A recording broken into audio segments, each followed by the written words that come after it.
Everyone, Paul here from dropshippingtitans.com, here today in South Florida for another live Q&A all about eBay and Amazon dropshipping.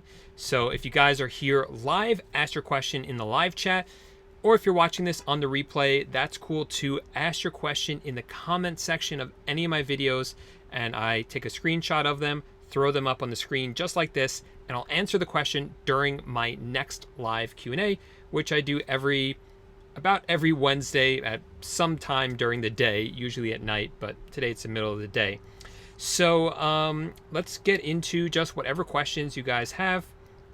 We have Brian here saying, hey, Paul, looking forward to the Q&A, man. Thanks for doing these types of videos and always dropping the awesome knowledge for us dropshippers. Thanks for being here, Brian. Great question from AMRY says, hey, Paul, any updates about item location?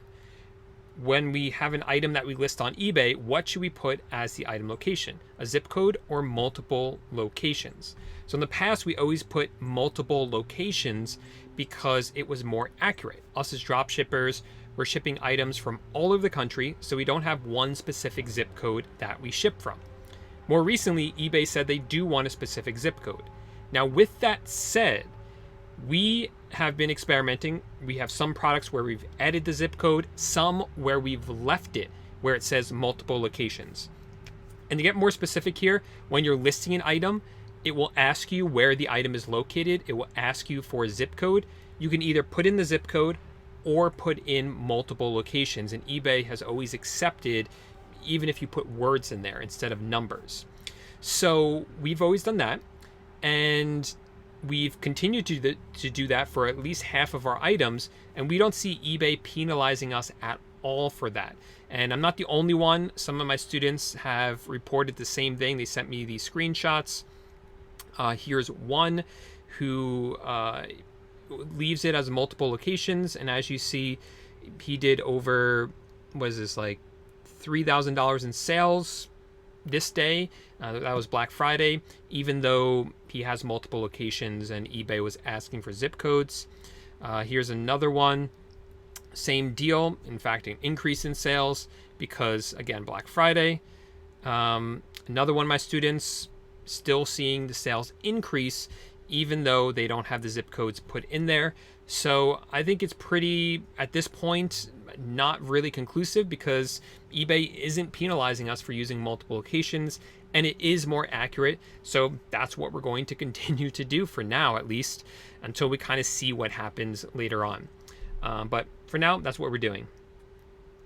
How are your stores doing? The Black Friday, Cyber Monday, insane what happened in terms of sales, always a huge boost. And you can see the same thing here for my students as well. I mean, Black Friday, Cyber Monday are just always insane. The amount of items that are sold. I had another one of my students who sells on Amazon. He told me it's like insane. Like he can barely even keep up with the orders. So, I mean, that's just what it feels like sometimes, but it's totally worth it, especially if you have virtual assistants helping you, because you end up making money during the holiday season instead of spending all your money. What's up, Lazy Abram? Thanks for being here. What's up, Mike? Thanks for sending in a comment here. Let's see.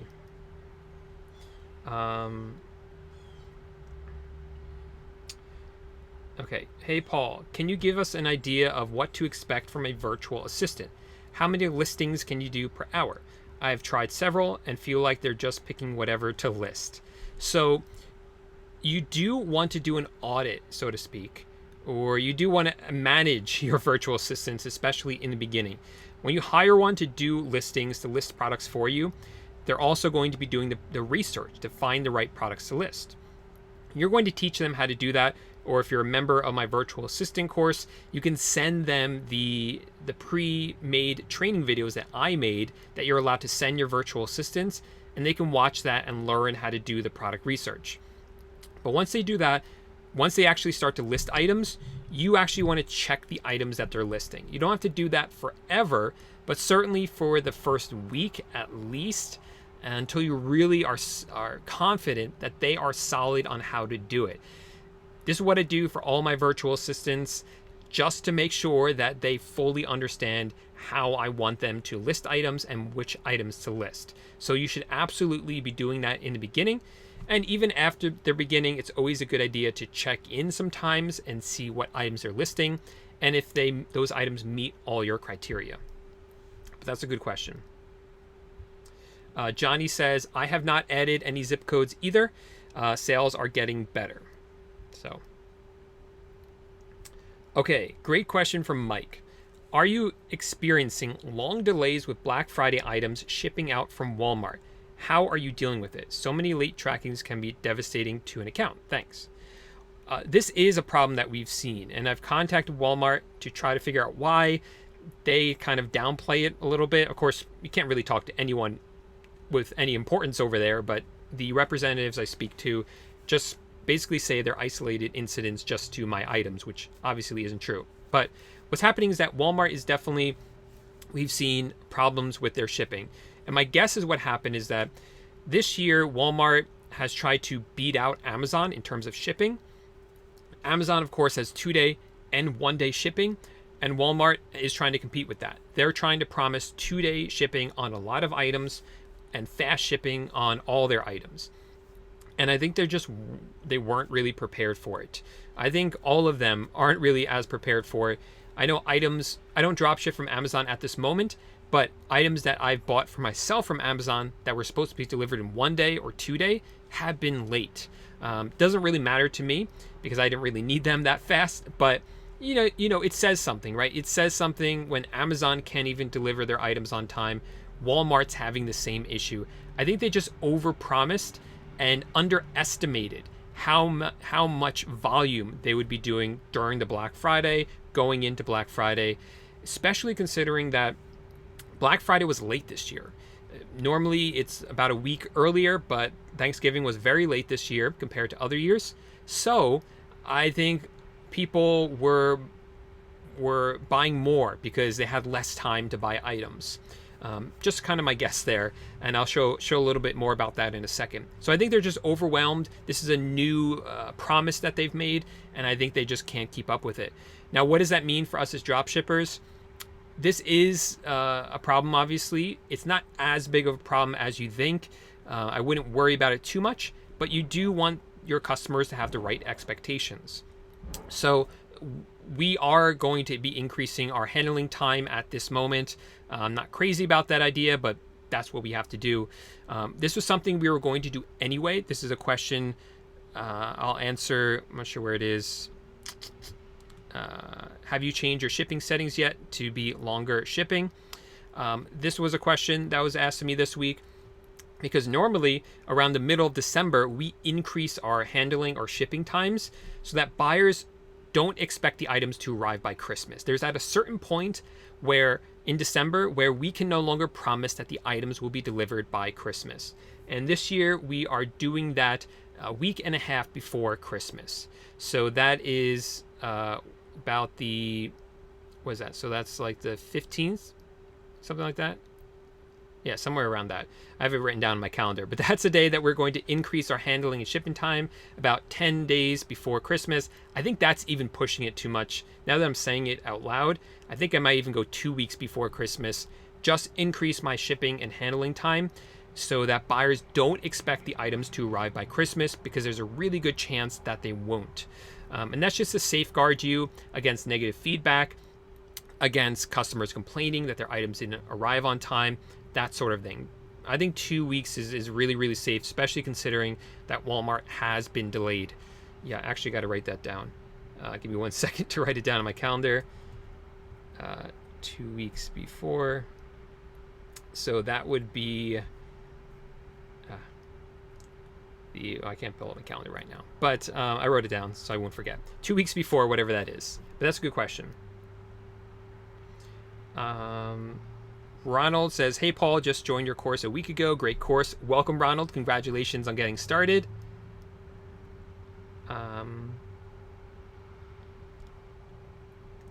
Hey, I have an account I opened in April of 2018. So it's an aged account. I listed an item back then and sold it. It was dropshipped from China. But then I stopped listing. Why did you stop listing? Okay. Now, if I start dropshipping, can the account get suspended? You have a very, very, very low chance of getting your account suspended because your account is older. It is more aged.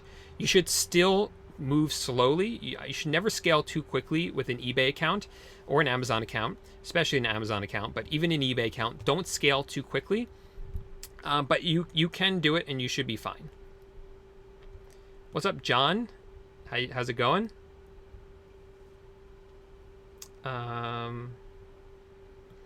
Zuka and Days. Should I use Amazon as my supplier for a beginner in eBay dropshipping? So increasingly, I'm advising against using Amazon to dropship from.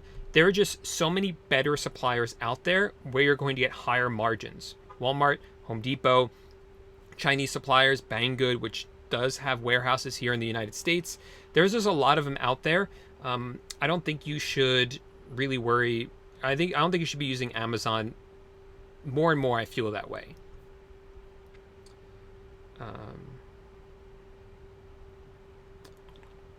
Okay, Seth says, have you had any better luck dropshipping with Chinese suppliers such as Banggood and AliExpress as opposed to Walmart?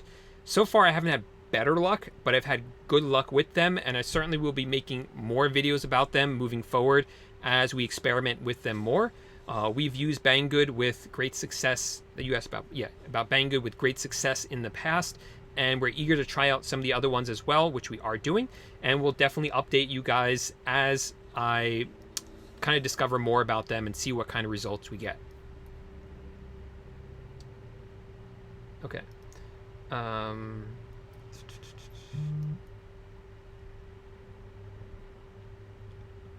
Okay, Sandy says, I've recently been hearing about manual dropshipping, wondering if we will encounter issues with eBay using DSM tool or AutoDS. Any truth to this? So there is truth to this, but the truth has been misconstrued and there's like this haze over it because it's not very well understood. So manual dropshipping is a misnomer in many ways. There are two types of manual dropshipping. Manual dropshipping is like the original way dropshipping was done. This is when you would go onto Amazon, find an item, you would save the photos to your desktop, you would copy all of the description, you would open up eBay, you would open up a new listing on eBay, paste over the description, upload all the images, manually enter the price and all of that, and then every time the price changed on Amazon, you would manually change the price on eBay. That is true manual dropshipping. It's the way it used to be done. You don't need to do it that way any longer. It's a waste of time to do it that way because there is software that will automate it. Now there's two types of software. One is API software, which is automatic software. It connects with eBay's API program, which is a way for software developers to build programs that work with eBay. And then the software automatically does everything for you in the background. The other type of software is what people call manual software, which doesn't make any sense. It's like an oxymoron because it's manual and software, they don't go together. Anyway, so that software does not connect with eBay's API. So more accurate term would be non-API software. That is the software I recommend, non-API software. Some people call that manual dropshipping. I don't because it's not very accurate. But if you hear people talking about manual dropshipping, that's probably what they're talking about, non-API software, which is what I recommend. AutoDS has a API version and they have a non-API version. I recommend you use the non-API version because eBay prefers it. And if you do that, there's a greater chance that your sales are going to be better on your account than if you use the API version. Okay. Cool. We have Ocean Trick here, says, I've also joined the course about a week ago, about halfway through, worth the money already. So thank you for that vote of confidence. Awesome job. A big shout out to Bobby. He's been posting in the private group just for members of the eBay course. And he says, I made it here. We broke $11,000 in the past 30 days, crushing it for us. really proud of you, Bobby. That's really awesome. I've been following your progress inside the group, so thank you for continuing to post up your progress. I know I like watching it, and I know the other students get motivation out of it as well. Cool. So let's answer some questions we had from this week, but first some news, because I did mention this before.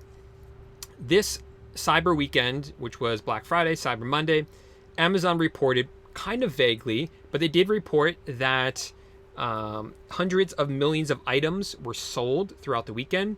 And more specifically, shoppers purchased more items from independent third-party sellers on Cyber Monday 2019 than ever before on a single day. And that's us. That's us as dropshippers on Amazon. We make up part of those third-party sellers who sold items on Cyber Monday. So without a doubt, it was a huge day for anyone dropshipping on Amazon. Huge sales that day for everyone, including dropshippers as well. So if you got a piece of that, congratulations. I know it was a pretty exciting day when it all kind of wrapped up. Okay, so next question. This one looks like it's about sales tax. This is from John. I have a seller's permit from Oregon, which has no sales tax. Okay. Does that mean Amazon, eBay will collect sales tax from me from all states and that I just don't have to worry about it? Basically, John. So sales tax is a kind of confusing issue. You don't have sales tax in Oregon. How do you say it? Oregon. So there's no sales tax for you to worry about. eBay and Amazon is collecting sales tax for many states already, over 30 states each. So they're handling it for a lot of them. You really don't have anything else to do for a really long time. Once you scale up, there might be some states where you will start having to collect sales tax yourself. But that probably won't happen for a little while. And maybe even by the time it happens, eBay and Amazon will be collecting for those states anyway. So I wouldn't worry too much about this now, but you can always head over to taxjar.com, and that will let you know at what point you should start collecting sales tax for other states. There is a certain monetary amount that you sell into a state, and that at that point, just don't worry about it too much. Just go to TaxJar and they'll tell you when. Home Depot does not work outside the USA, says Mohammed. Why is that? Well, the reason that is because, well, what you're talking about here is if you're outside the United States, like physically outside the United States, and you try to access homedepot.com, you won't be able to. It will say that your access is denied. And I think the reason for that is because Home Depot doesn't ship to any locations, outside the USA. So they don't want anyone outside the USA accidentally logging in and having the expectation that they can buy it. That's my guess. Now you can still access their website with a VPN. A VPN is a virtual private network. It disguises where you are located, so it gives you a new IP address for your computer that makes it look like you're in a different location. So you can pick a location here in the United States, and then it will look like you were there at that location, so then you will be able to access the Home Depot website. You can also use this for other things, like I know people in China use them because China blocks a lot of websites. I know if you live outside the United States, a lot of times you can't access Netflix, but you can if you use a VPN to make it look like you're in the United States. When I went down to South America last year, I noticed that when I logged into Netflix, there were some shows that were available, and I didn't use a VPN. So I logged in Netflix without a VPN. I noticed that there were some TV shows available that aren't available to us in the United States. So an example was the new Star Trek series. You normally had to pay for that, or CBS All Access to pay for it, but it was available for free on Netflix if you lived in Central America. So what I did was when I went home, I turned on my VPN and picked a location in Central America so that I could then watch Star Trek without having to pay for CBS All Access. Not that I actually did that, just theoretically I could have done that. Okay, off topic. So aren't all dropshipping items going to be Vero? No, they're not. VRO stands for Verified Rights Owner Program. It's there are some brands out there who don't want you using their stock images and stock descriptions. So if you try to copy an item from Home Depot and paste it onto eBay, and the brand for that item is a VRO, that listing might be taken down on eBay. But certainly, no, not all things you're going to list are going to be VRO, not at all. And if you use a software like AutoDS, which I use, then as soon as you try to list an item that's VRO, AutoDS will alert you and say, hey, you shouldn't list this because it's VRO. And then if you want to list it, you can take that risk, but you don't have to.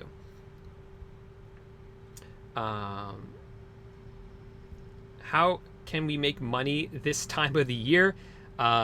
Sell a lot of items for Christmas. It's Q4.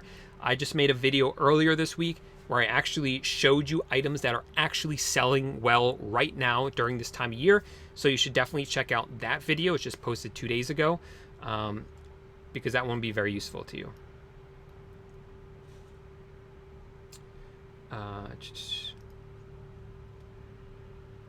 Okay, so this is pretty cool. Bobby says, we hired a virtual assistant just before Q4 hit and went from hoping for one order to getting as many as 24 a day during this holiday period. Yeah, virtual assistants are really a way to level up. Once you get the system down, you can then outsource it to a virtual assistant who can then pretty much automate it for you and replicate it over and over again every single day. It makes a huge, huge difference, and obviously did for Bobby as well. So congrats, Bobby. Again, congrats. Okay.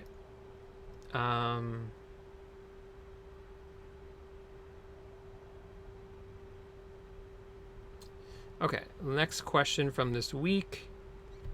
Hi, Paul.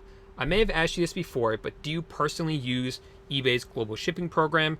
I do it and get lots of sales from it, but returns are a huge pain in the butt. I'm just wondering what your thoughts are. So that looks like Brian. That looks like Brian's picture. So Brian, I have answered this question before, but I want to answer it again because this is kind of evolving for me. eBay's GSP, which is a global shipping program, is a really easy way for any seller, especially dropshippers, to ship items to customers in other countries. And the way it works is we get an order from a customer, let's say in England. We don't ship the item directly to England. Instead, eBay gives us an address. It's in Kentucky. It's in Erlanger, Kentucky. It's the same address every time. It's 1850 Airport Exchange Boulevard in Erlanger, Kentucky. But the address, the only part of the address that changes is the reference number. It says reference number and then blah, blah, blah, blah, a bunch of numbers and letters. That's the only thing that differentiates your item from someone else's. So when it arrives in Kentucky, in Erlanger, eBay sees it, they see the reference number, and they know, okay, this package goes to that customer in England who ordered it from Paul. So then they repackage it and ship it to England. It's so easy for us to do, especially as drop shippers, because we just ship the item directly to this facility in Erlanger, Kentucky, and eBay takes care of the rest. Now, that's what works really beautifully about it. Returns can be a pain because if the customer gets the item and wants to return it, then either it's going to cost the buyer money, if it's a case of buyer's remorse, in case they don't want the item, they have to pay to ship the item back, or you have to pay to ship it back if they receive the wrong item. That's what's going to happen. So it's kind of a pain in that regard. We haven't had that many issues. We're always more careful with the GSP orders. My virtual assistants know to like triple check them to make sure they're shipping out or they're ordering the correct item to ship to Kentucky. And we found that most of the time when there's a return, eBay covers the cost. eBay will just refund the buyer and they don't have to ship back the item. 99% of the time, that's what happens. We've had like one bad return from the global shipping program. And that's because eBay, if you call them up, they're really reasonable. They will handle it for you. But why this is changing is because I think eBay is moving away from the global shipping program. That's the impression that I get. They're rolling out a new system where we are going to ship directly to the customers. And they've hinted at this. They've called me up and tried to get me to sign up for it, and I didn't because it doesn't work for drop shippers either. But my guess is that they're going to move towards that system entirely. Hey, what's up, Rich? Thanks for making it.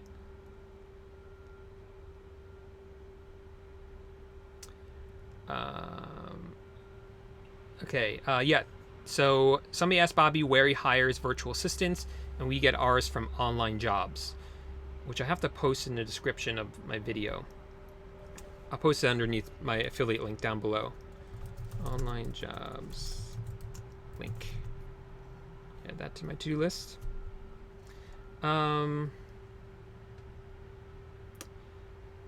Okay. Should we keep our listings promoted or pause the campaigns? Shelton, if they're working for you, if you've noticed that when your items are promoted that you're making more sales, then use them. If you turn on promoted listings and your sales drop, then turn them off. And you might say, why would my sales drop? Well, it's the way eBay has set up or chosen to set up their promoted listings. It's kind of backwards. I don't want to get too much into it now, but there's a chance that if you turn on promoted listings, your sales will actually drop. If that happens, just turn off promoted listings. This is great to hear some more information from Bobby about his virtual assistant.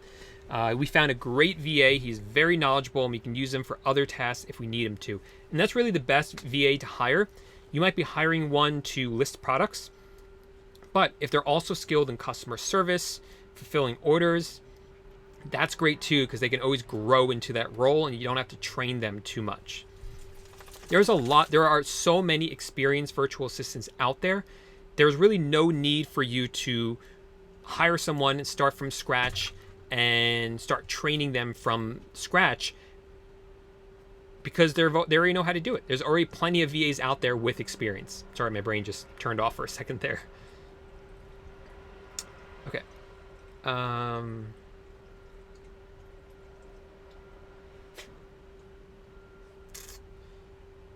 If you could, okay, so let's look at another question.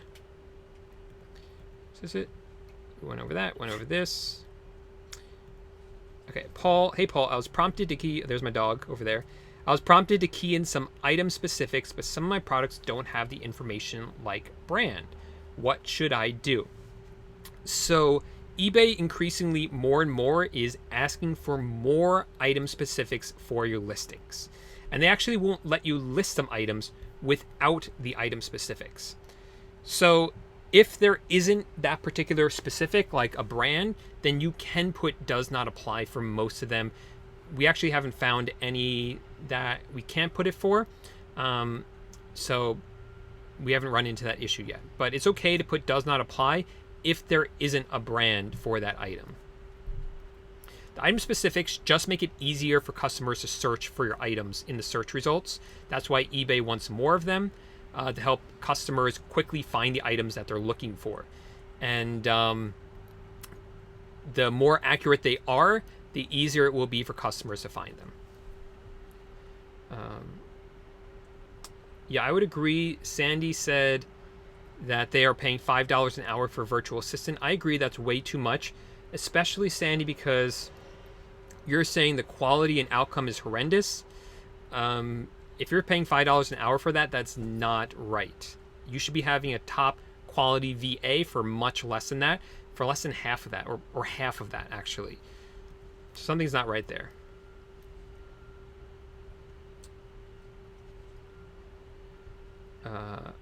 Oh, this is so funny. Hey, Bobby, check this out. My main VA is a guy who actually has been following PJL, that's me, for a year and familiar with him. He's a huge part of my business. He is getting a big Christmas bonus. That's awesome, man. Paul, you rock. Thank you. My pleasure. Okay, Bobby says we pay our VA $225 an hour and plan to give him a raise given the business profits go up prior to Q4. That's perfect. That's the perfect amount to pay a VA, and perfect bonus structure as well. That really incentivizes them to, they understand that if work is good, if they're doing good work, then they will get compensated for that.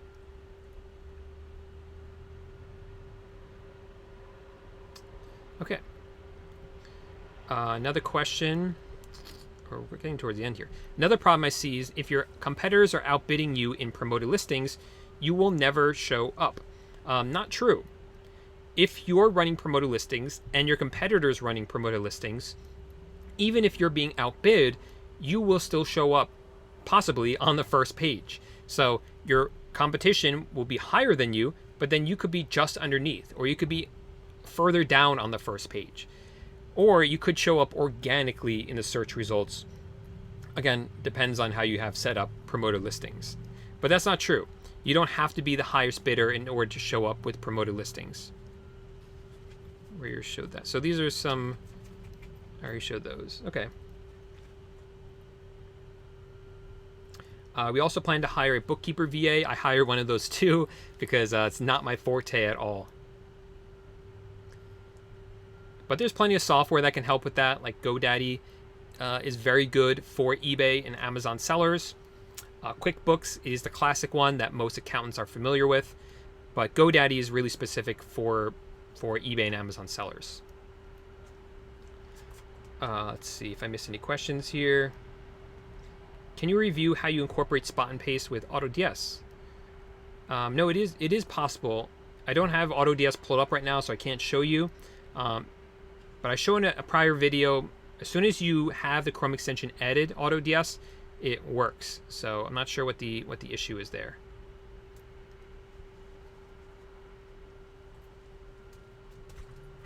So when you order a global shipping program item, where do you put that reference number that I mentioned? Like I said, you get a unique reference number for every GSP order. So you put that on the label. So when you order the item, let's say you're ordering it from Home Depot, on address line 1, you're going to put 1850 Airport Exchange Boulevard, number 200, or just the number 200. And on the second line, just put in the reference number. They know what that means. Same thing with Walmart, same thing with any supplier. Just the second line is the reference number.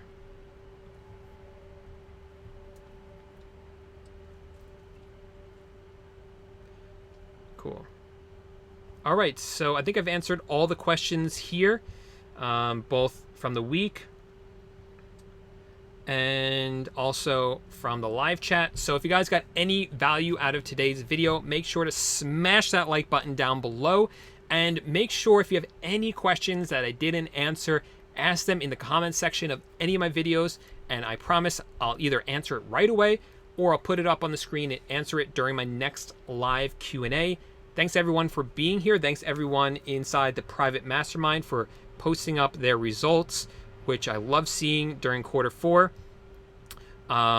And that's it, guys. If you want to make sure you don't miss the next live Q&A, make sure you subscribe to the channel and hit that little bell notification underneath the video.